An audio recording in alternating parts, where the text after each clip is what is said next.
je suis licencié en sciences biomédicales à l'Université de Liège en 2006. J'ai directement embrayé sur une thèse en tant qu'aspirant du FNRS. Je suis ensuite devenu directement chargé de recherche du FNRS et c'est avec ce mandat-là que j'ai fait un séjour postdoctoral de 2 ans aux États-Unis, à Boston pour être plus précis. Je suis revenu en tant que collaborateur postdoctoral du Télévie et aujourd'hui j'ai la chance en 2018 de devenir chercheur qualifié.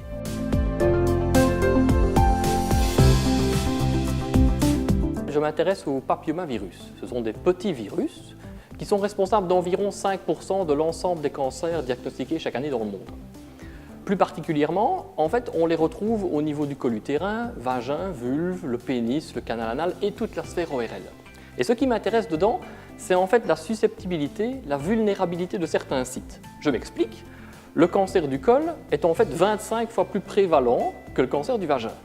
Pareil, dans les amygdales, on retrouve beaucoup plus d'HPV, de papillomavirus, que sur la langue, le palais ou la bouche.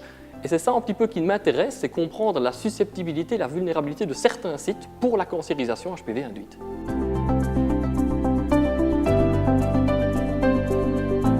J'aurais tendance à dire tout d'abord une grande fierté de faire partie de la famille du FNRS. Ensuite, un petit peu un aboutissement de la première partie de ma carrière scientifique, la partie jeune, je vais dire.